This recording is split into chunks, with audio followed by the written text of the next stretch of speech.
dan menyertai kami juga. Tanpa persaudaraan tidak mungkin ada persekutuan. Dengan persaudaraan yang dilandasi oleh kasih Kristus, kita bisa melayani bersama dan terhubung satu sama lain hingga kini, di sini dan dimanapun kita berada.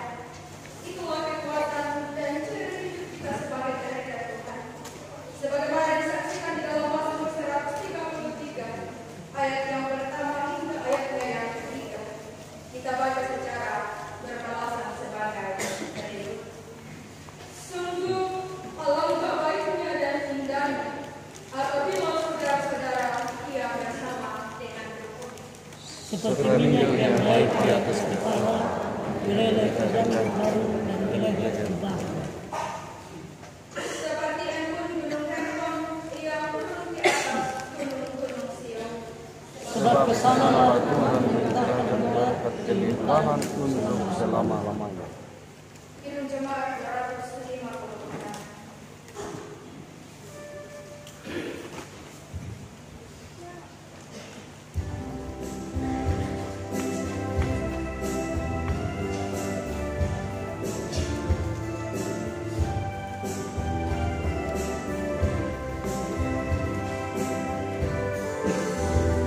Kita satu di dalam Tuhan, satu gereja yang esa.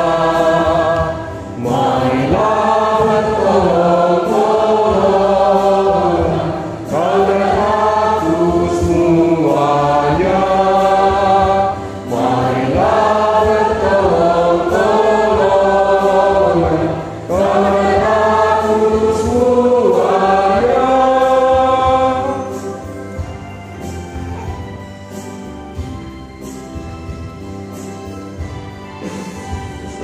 Tuhan selalu melihara seluruh alam semesta.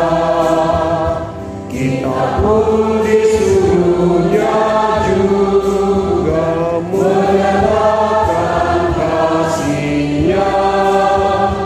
Kita pun disuruhnya juga menyatakan kasih-Nya.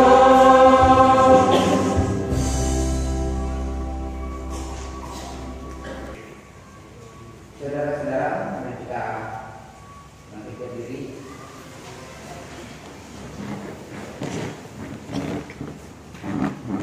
Dan kita mendengarkan inspirasi sebagai hukum bagi kehidupan kita dengan Tuhan dan bersama yang terdapat di dalam Matius 22 ayat 37 hingga yang 40.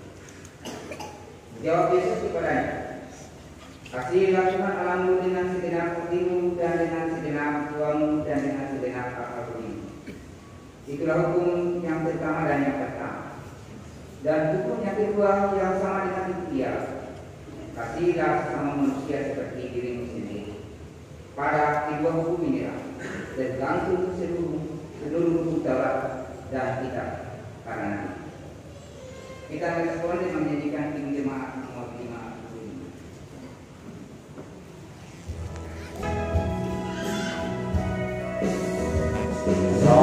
Sumber kasih Roh Kudus, pancarkan hatimu sehingga hati kami pun penuh semangat-Mu.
Jemaat yang terkasih, sedalam-dalamnya kita terpuruk dalam tumpukan dosa dan terhempas tanpa arti dalam kehidupan ini. Namun Allah dalam Kristus Yesus tetap mengulurkan tangan kasih-Nya untuk menggapai kita.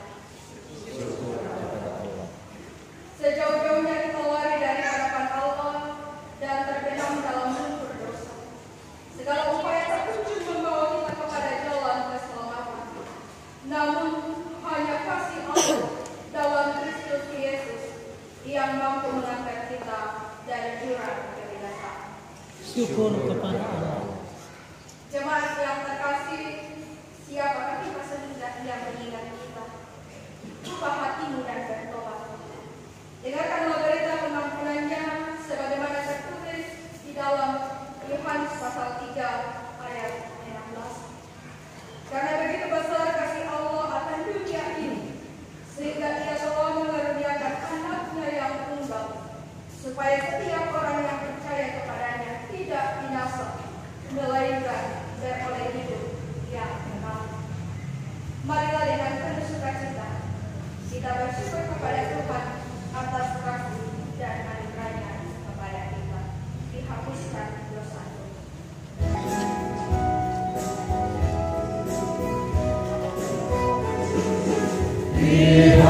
Dihapuskan dosaku hanya oleh darah Yesus. Aku pulih dan sembuh hanya oleh darah Yesus. Oh, darah Tuhanku, sumber perbasuhku.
Lalu kata Yesus, beginilah hai kerajaan Allah itu, seumpama orang yang menaburkan benih di tanah.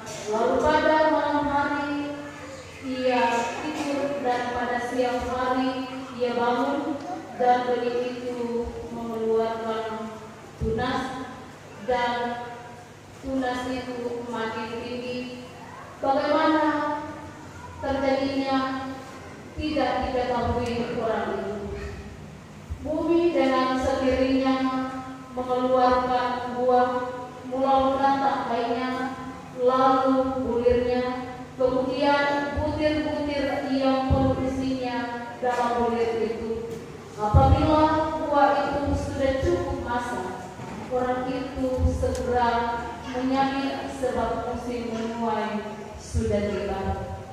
Katanya lagi, dengan apa hendak kita membandingkan kerajaan Allah itu, atau dengan perumpamaan manakah hendaknya kita menggambarkannya?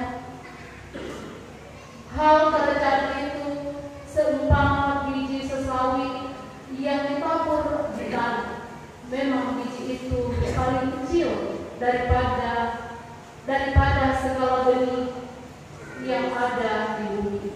Tetapi apabila ia ditabur, ia tumbuh dan menjadi lebih besar dan daripada segala sayuran yang baik dan mengeluarkan cabang-cabang yang besar, sehingga burung-burung di udara dapat bersarang dalam naungannya. Dalam banyak perumpamaan yang semacam itu, ia memberitakan firman kepada mereka sesuai dengan pengertian mereka, dan tanpa perumpamaan ia tidak berkata kata kepada mereka, tetapi kepada murid-muridnya ia menguraikan segala sesuatu secara tersendiri. Sedemikian pada pembacaan kita yang berbahagia adalah kita yang merenungkan kebenaran Tuhan dalam kehidupan kita, baik siang maupun malam. Haleluya.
Sedangkan pertumbuhan benih itu sendiri di ayat yang ke-27 hingga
Dan kita adalah tempat untuk menyampaikan itu. Artinya bahwa firman Tuhan diberikan setiap kita. Artinya berharap bahwa benih firman Tuhan yang ditaburkan kepada kita dapat bertumbuh dengan baik. Ya tentunya hidup kita atau pribadi kita selalu ditaburi firman Tuhan. Saat ini kita ditaburi firman Tuhan. Benih diberikan kepada kita. Dalam ibadah-ibadah kategorial, dalam ibadah rumah tangga, kita sering ditaburi firman Tuhan. Tetapi terkadang dalam proses pertumbuhannya tidak selalu bertumbuh dengan cepat, atau terkadang juga gagal dalam bertumbuh. Mengapa? Karena ada hama, ada iblis yang terus datang menggoda kita, menguasai kita. Ketika kita ingin melakukan firman Tuhan itu, datanglah iblis. Jangan dulu lakukan itu. Lain kali lagi. Kau juga ini yang kamu lakukan hanya satu kali firman Tuhan masih bisa kamu lakukan selama kamu hidup. Akhirnya kita gagal melakukan firman Tuhan. Benih yang ditaburkan gagal untuk bertumbuh dalam kehidupan kita. Mengapa? Karena hama iblis menguasai kehidupan kita. Maka kita akan gagal untuk bertumbuh. Tetapi meskipun memang iblis terus menggoda kehidupan kita, sebagai orang yang percaya, kita percaya bahwa ada Roh Kudus Tuhan yang akan kembali menguatkan kita, memampukan kita meskipun gagal, tetapi akan diusahakan dapat bertumbuh lagi lebih baik karena adanya peran Roh Kudus dalam kehidupan kita. Itu kalau kita mengundang Roh Kudus supaya menuntun kita. Tetapi kalau kita pasrah sempurna, ajar sekali, yang penting berusaha, maka mau bagaimana hasilnya, ya setidaknya saya sudah coba, ya itu ya, tergantung nanti. Artinya bahwa orang-orang seperti ini atau pemikiran seperti ini membiarkan dirinya pribadinya untuk tidak mau bertumbuh sesuai dengan firman Tuhan. Ia tidak mau membiarkan benih yang ditaburkan dapat bertumbuh dan menghasilkan buah yang berdampak baik bagi sesamanya. Ada banyak hal yang bisa saja membuat kita gagal menjadi pribadi yang bertumbuh. Misalnya, ya kaum bapak, ya ketika sudah merencanakan hari Sabtu bahwa besok saya harus memberikan diri saya harus ke gereja. Tetapi ada telepon, oh ternyata katanya pabrik besok hanya buka setengah hari. Terpaksa saya harus pergi ke Modos karena nanti buah saya gagal tidak masuk pabrik. Artinya iblis hama menguasai kita. Kaum ibu sudah tercatat ada ibadah kategorial, tetapi karena HP, sosial media, akhirnya rencana untuk ikut persekutuan gagal karena ya hama iblis lebih menguasai kehidupannya. Sehingga kita menjadi pribadi yang tidak bertumbuh dengan baik, terus gagal. Mengapa? Karena ia membiarkan diri kita lebih dikuasai oleh hama atau iblis. Benih yang ditaburkan dalam kehidupan kita dapat tumbuh dan menghasilkan buah-buah yang memberikan manfaat bagi orang lain. Seperti biji sesawi yang sangat kecil tetapi memiliki dampak yang luar biasa. Artinya itu menjadi harapan kita juga. Kita menjadi manusia yang ketika benih firman Tuhan ditaburkan, kita mampu memberi berkat, mampu memberikan hal-hal yang baik bagi sesama kita. Tetapi ketika kita pasrah sempurna, terserah bagaimana kehidupan yang penting saya sudah mencoba. Itu artinya kita menjadi tanah yang tidak dapat untuk benih itu tumbuh di dalam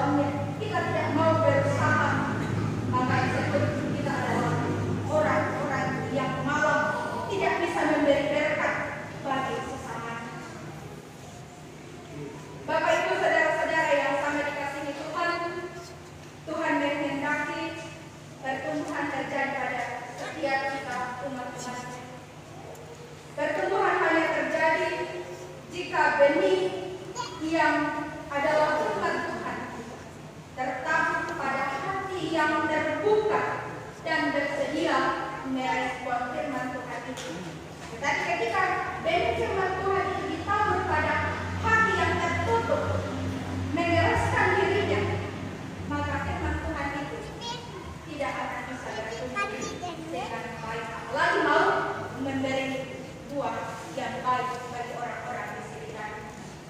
Jika kita ingin menjadi pribadi yang bertumbuh, kita perlu menyediakan hati sebagai tempat persampaian firman Tuhan dalam kehidupan kita.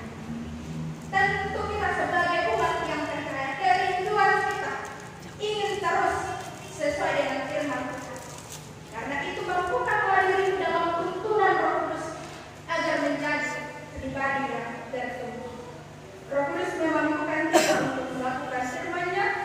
Terpujilah Kristus. Amin.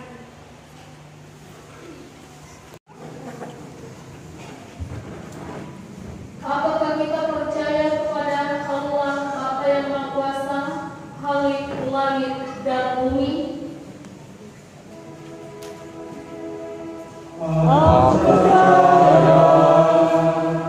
Apakah kita percaya kepada Yesus Kristus, Anak yang tunggal Tuhan kita? Yang dikandung dari Roh Kudus, lahir dari anak darah Maria. Aku percaya. Yang menderita di bawah pemerintahan Pontius Pilatus, disalibkan, mati dan dikuburkan, turun ke dalam kerajaan maut. Aku percaya. Pada hari yang ketiga, bangkit pula dari antara orang mati, naik ke surga, duduk di sebelah kanan Allah Bapa yang Maha Kuasa. Aku percaya. Dan akan datang dari sana untuk menghakimi orang yang hidup dan yang mati. Aku percaya. Apakah kita percaya kepada Roh Kudus? Aku percaya. Gereja yang kudus dan am, persekutuan orang kudus, pengampunan dosa, kebangkitan hati, dan hidup yang kekal. Aku percaya.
Ya Tuhan, Allah kami yang ada dalam kerajaan surga, bila persembahan hidup dan syukur umat-Mu yang telah Engkau selamatkan, kiranya Tuhan memutuskan dan menerima, dan biarlah Tuhan Engkau memberikan kami hikmat-Mu akan sungguh-sungguh menyerukannya pada pelayanan kasih dan kerajaan-Mu di tengah-tengah dunia.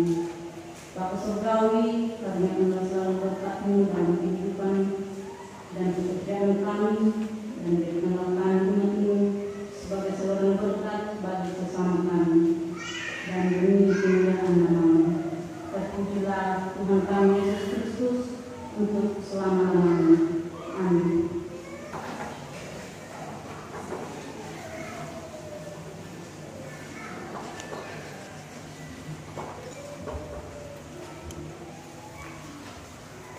Kepada satu Minggu 9 Juni 2024, yang pertama, pelayan ibadah Tuhan melahirkan syukur tiada henti lewat kata dan perbuatan setiap hari.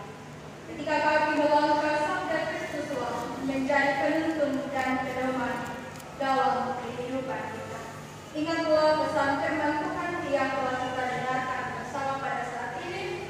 Tuhan menghendaki kita terus menjadi pribadi yang bertumbuh dalam tuntunan Roh Kudus. Mari kita berdiri, kita nyanyikan jemaat Keterangan 26.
dari yang pertama hingga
Saya